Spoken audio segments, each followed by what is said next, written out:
Hi అండి, welcome back to my channel IK Indu old channel. కొత్తగా చూస్తున్నవారు subscribe చేసుకోండి. ఈరోజు మీకు ఎండు చేపల కూర ఎలా చేయాలో చూపిస్తాను. చూడండి ఎంత బాగుందో. ఎండు చేపల కూర కలర్ఫుల్గా మంచిగా మనం రాగి అన్నంలో వేసుకొని తింటే చాలా బాగుంటుంది కదండి. అన్నంలో కూడా చాలా బాగుంటుందండి. చూడండి, ఈ ఎండు చేపలు మెత్తాళ్ళని, చెరువు చేపలని, చిన్న చేపలని అంటుంటారు. అవి డ్రై ఫిషెస్ అండి. చిన్న చిన్నవిగా ఉంటాయి ఎండు చేపలు అంటేనే. ఇంకా మెత్తాళ్ళని ఇంకా చాలా రకాలు ఉన్నాయి. కానీ ఎక్కువగా అందరూ మెత్తాళ్ళతోనూ చిన్న చెరువు చేపలతోనూ చేసుకుంటుంటారు. చూడండి మేము ఎలా చేస్తామో చేపల కూర. కొత్తగా చూస్తున్న వాళ్ళు నా ఛానల్ని సబ్స్క్రైబ్ చేసుకోండి. ఓకేనండి. ఈ కూరలో ఎలా ప్రిపేర్ చేసుకోవాలో చెప్తాను చూడండి. ఈ కూర మంచిగా మనము రాగి అన్నం చేసుకున్నప్పుడు చాలా బాగుంటుంది. ఇది పులుసు వేస్తాం కాబట్టి చింతపండు పులుసు ఎక్కువే వేస్తామండి, బాగుంటుంది. ఈ కూర నీసు లేకుండా మంచిగా టేస్టీగా ఎలా చేసుకోవాలో మీకు ఈరోజు చూపించేస్తాను చూడండి. దాంట్లో ఏమీ వేయక్కర్లేదండి, అల్లము అలాంటివి ఏమీ వేయద్దండి. ఒక్క వెల్లుల్లి రెబ్బ అయితే చాలండి. చింతపండు పులుసు పోయాలండి, అంతే. ఇంకా దాంట్లో మనకు నచ్చిన కూరగాయలు ఎక్కువగా అందరూ ఎండు చేపలు అంటే టమాటాలు, ఆనియన్స్, చేపల చింతపండు పులుసు వేస్తారు. నేనేం వేసానండి, వంకాయలు, సొరకాయ, టమాటాలు, మంచిగా ఎండు చేపలని, పచ్చిమిర్చి, కొత్తిమీర, కరివేపాకు, 4 వెల్లుల్లి రెబ్బలు వేసానండి. సో ఫస్ట్ మనం వీడియోలోకి వెళ్ళిపోదాం. నేను ఎలా చేస్తానో చూడండి, మీరు కూడా అలా చేసుకోండి, బాగుంటుంది. చూడండి ఏమేమి ఇంగ్రీడియంట్స్ వేసానో నేను చూపిస్తాను చూడండి. మా తోటలో కాసిన వంకాయలు, సొరకాయలు అండి ఇవి. చూడండి, టమాటాలు మాత్రం కొన్నయ్యే, వంకాయలు, సొరకాయలు మాత్రం మా తోటలో కాసినాయండి. సరే ఓకేనండి. ఫస్ట్ మనం సొరకాయని మంచిగా కోసేసుకుందాము. ఈ కూరగాయలని మనం పెద్ద ముక్కలే వేసుకుంటే మంచిదండి. ఎంత మనము చేపల పులుసులో వేస్తాం కాబట్టి చింతపండు పులుసులో కొంచెం పెద్దవిగా ఉంటే మనకి అవి తినేటప్పుడు బాగుంటాయి. అవి చిన్నవి చేస్తే గుజ్జు అయిపోద్దండి. గుజ్జు అయితే కూర టేస్ట్గా ఉండదు. అందుకే నేను పెద్దవి కోసేసానండి. అలాగే వేసుకోవాలి. వంకాయలు కూడా అలాగే వేసుకోవాలి.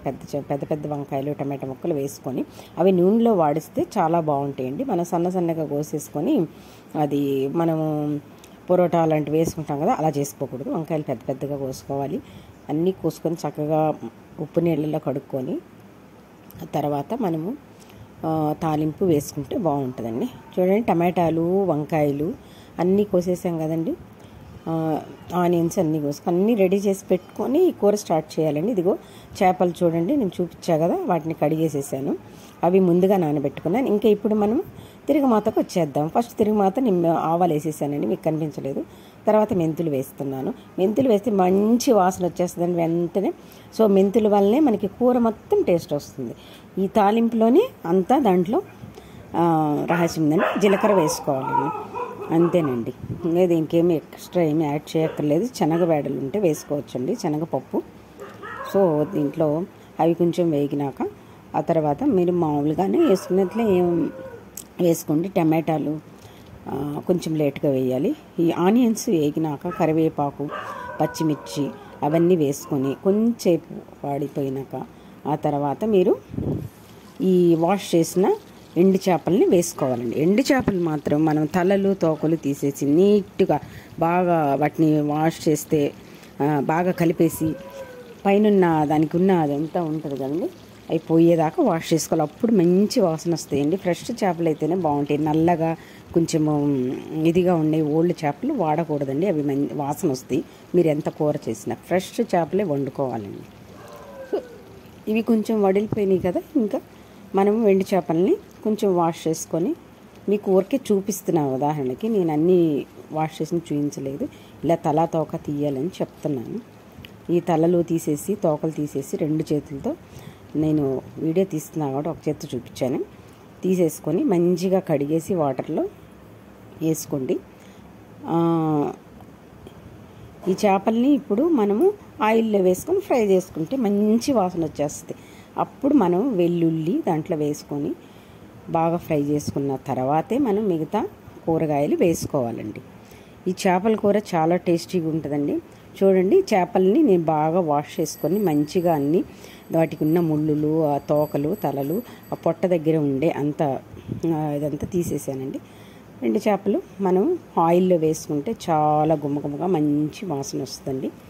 మనం మెంతులు వేసాం, జీలకర్ర వేసాం కాబట్టి సూపర్గా మంచి వాసన వచ్చేస్తుంది. కూర ఏమి నీసు వాసన అలా ఉండదండి ఇలా చేసుకుంటే. సో మీరు మళ్ళీ చూపిస్తున్నాను వాటర్లో ఎలా వాష్ చేయాలని ఊరికి చూపిస్తున్నా, ఇంత చూపించలేదని. అలా చేసుకొని ముక్కలు అలా ఉండాలి. పొట్ట దగ్గర కూడా తీసేసుకొని మంచిగా మీరు తీసేసి వాటిని నూనెలో వేసుకోవాలి. అందుకు చూపించానండి అది. ఓకేనండి. ఇంకా చూడండి, ఇప్పుడు మనము ఇంకా టమాటాలు రెడీ చేసుకున్నాం కదా. టమాటాలు ఒక పక్కన వేసుకోండి, ఒక పక్కన ఇవి వంకాయలు వేసుకోండి. కలపకుండా వాటిని అలాగే సైడ్ బై సైడ్ వేసుకొని కాసేపు మూత పెట్టేసింది. పసుపు కొంచెం వేసాను, ఇంకా కారం వేయలేదు. ఇవి కొంచెం మగ్గినాక కారము, ధనియాలు, మనము జీలకర్ర పొడి అన్నీ వేసుకోవచ్చు. వేసుకొని కాసేపు మూత పెట్టేసేసి ఒక 5 మినిట్స్ ఉంటుంది కదా. ఆ 5 మినిట్స్లో మీరు చింతపండు అవి ఇవి అన్నీ రెడీ చేసుకొని చింతపండు రసం తీసుకొని మంచిగా స్ట్రెయిన్ వేసేసుకొని పక్కన పెట్టేసుకోండి. ఇప్పుడు మూత తీసి చూశాను కదా 5 మినిట్స్కి కొంచెం మగ్గిని, కొంచెం కలబెట్టేసేసి వాటి మధ్యలో ఈ సొరకాయ ముక్కలు వేసుకోండి. సొరకాయ ముక్కలు బాగా కాసేపు పడుతుందండి. సొరకాయ ముక్కలు నూనెలో, పసుపులో వాటిలో తగలంగానే అవి కొంచెం గట్టిగా అయిపోతాయండి. అవి మెత్తగా అవ్వవు, బాగా ఉడికినాకే కొంచెం అవుతాయి. మళ్ళీ మూత పెట్టేసేసుకొని ఒక 5 మినిట్స్ ఉంచుకున్న తర్వాత మనము అన్నీ కలబెట్టేసేసి వాటర్ పోసి పెట్టుకోవాలి. ఇప్పుడు కొంచెం కలబెట్టేసేసి మనము అవి మెత్తబడినాయో లేదో చూసుకోండి. మెత్తబడితే అన్నీ మిక్స్ చేసేసేయండి. మొత్తం మిక్స్ చేసి మనము ఆయిల్ ఎక్కువ పోసుకున్నాం కాబట్టి వాటర్ పోసుకొని కొంచెం ఇప్పుడు దాకా ఆయిల్లోనే మనము మగ్గనిచ్చాము అంతా. ఈ ముక్కలన్నీ ఆయిల్లో మగ్గిన తర్వాత లాస్ట్లోనే మనము వాటర్ పోసుకోవాలి. సో ఇప్పుడు తీసి చూద్దాం మూత. చూడండి, ఇప్పుడు మూత తీస్తే కొంచెం అన్నీ మగ్గిపోయినాయి. టమాటాలు కొంచెం మెత్తబడిపోయినాయి, వంకాయలు ఉడికిపోయి ఉంటాయి ఆయిల్ కాబట్టి. ఇప్పుడు కారం వేసుకోండి. కొంచెం మీకు ఎంత కారం కావాలంటే ఈ నీసు కూరల్లో కారం ఎక్కువ ఉంటేనే బాగుంటుందండి. వాసన లేకుండా ఉండాలంటే కారము, ధనియాల పొడి కొద్దిగా 1 స్పూను, ఆ తర్వాత జీలకర్ర పొడి అవి వేసుకోండి యాజ్ యూజువల్. ఇంతకు మించి ఏం అక్కర్లేదండి. కల్లుప్పుతోనే ఈ కూరలు చేస్తే మంచి టేస్ట్ వస్తాయండి. మీరు సాల్ట్ వేసి చేయొద్దండి. ఈ కూరలు మాత్రం జీలకర్ర పౌడర్ కొంచెం వేసానండి. అవన్నీ బాగా మిక్స్ చేసేసి చక్కగా మంచిగా మెత్తగా అవన్నీ టమాటాలు అవి ఇవన్నీ కలిపేటట్టు. ఆ తర్వాత కొంచెం వాటర్ పోయాలండి. ఎక్కువ వాటర్ పోస్తేనే అవి తొందరగా ఉడుకుతాయి అన్నమాట. మంచిగా వాటర్ పోసేసేయండి. 2 కప్పులు ఏమో అవి మునిగేటట్లు పోసేసేయండి. మునిగేసినాక మీరు చింతపండు పులుసు కూడా పోసుకొని ఇంకా మూత పెట్టుకొని బాగా ఉడకనివ్వండి. అది చింతపండు పులుసు కూడా పోసేసుకోండి. అవి బాగా బాయిల్ అవుతుంటాయి కదా. కొత్తిమీర, కరివేపాకు అన్నీ మళ్ళీ వేసుకోండి. పైన మూత పెట్టేసి మంచి ఫ్లేవర్తో అవి ఉడికిపోతుంటాయి. బాగా వాటిని మిక్స్ చేసేసి మీరు లిడ్ పెట్టేసేయండి. అవి బాగా ఉడుకుతాయి. ఈ సొరకాయలు వైట్ కలర్లో లేకుండా ఉంటే అప్పుడు మనకి కూర ఉడికిపోయినట్టు. సో లిడ్ పెట్టేసేసుకోండి. లిడ్ పెట్టేసుకొని మీరు ఒక 5 మినిట్స్ వదిలేసేసేయండి దాన్ని. ఇప్పుడు దాంట్లో పౌడర్ కావాలి కదా. ఏమీ లేదు పౌడర్. నేను వెల్లుల్లి, కొంచెం ఈ పప్పులు, కారపొడి వేసానండి, అంతే. ఇంకేం వేయలేదు. ఆ క్లిప్పింగ్ చూపించలేదు మీకు అని. దాంట్లో ఏమి ఎక్కువ వేయలేదు నేను. కొంచెం కారము, కొంచెము వెల్లుల్లి వేసి మిక్సీ పట్టానండి. చూడండి ఎలా ఉడికిపోయింది. కూర సూపర్గా ఉంది కదండి. మీరు 2 రోజులైనా చేసుకొని ఉంచుకొని తినొచ్చండి. ఫ్రిడ్జ్లో పెట్టక్కర్లేదు. ఇదేం చెడిపోదు. బాగా నూనె వేసాము, ఎక్కువ ఇది వేసాము, అంతే. పౌడర్ వేసేసానండి కొంచెం గ్రేవీ కోసం. ఈ పౌడర్ వేస్తేనే కూర అంతా ఒక ఇదిగా వస్తుంది అన్నమాట, పేస్టీగా. ఈ పేస్టీ కోసమే మనము ఈ పొడి వేసుకుంటాం. సో పొడి వేసినాక చూడండి ఏమైనా కలర్ మారిందా? మారలేదు. సూపర్గా ఉంది కదండి. సో తీసి బౌల్లో వేసుకొని పక్కన పెట్టుకొని మంచిగా మనము వైట్ రైస్లో కానీ రాగి అన్నంలో కానీ తింటే చాలా బాగుంటుందండి. సో మీరందరూ కూడా ఈ విధంగా ట్రై చేసి చూడండి. బాగుంటే కామెంట్ చేయండి. మీకు నచ్చితే ఎవరికైనా షేర్ చేయండి. సో కూర చూడండి ఎంత సూపర్గా ఉందో. మంచిగా కలర్ఫుల్గా వచ్చింది కదండి కూర. ఇలాగే మీరు కూడా చేసుకోండి. చూడండి ఉడుకుతున్నప్పుడు తీసిన క్లిప్పింగ్ చాలా బాగుంది కదండి. చేపలు పులుసు నూనె అంతా బాగా తేలేదాకా ఉంచుకుంటే కూర చెడిపోదు. నూనె తేలేదాకా కూర ఉంచుకోవాలి.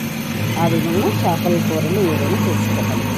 ఓకేనండి, వాచ్ చేసినందుకు థ్యాంక్ యూ అండి. చూడండి ఎండు చేపల పులుసు ఎలా చేసుకోవాలో. కొత్తగా చూసేవాళ్ళు సబ్స్క్రైబ్ చేసుకోండి, ఎవరికైనా షేర్ చేయండి. చూసినందుకు థ్యాంక్స్ అండి. ఓకేనండి, థ్యాంక్ యూ. మంచి వీడియోలతో మళ్ళీ ఇంకా మీ ముందుకు వస్తానండి. డైటింగ్ గురించి పెట్టున్నాను కదా, ఆ వీడియో చూడండి. బీట్రూట్ ఫ్రై ఎలా చేసానో చూడండి. ఈసారి వీడియోలో బీట్రూట్ రసంతో చారు చేసి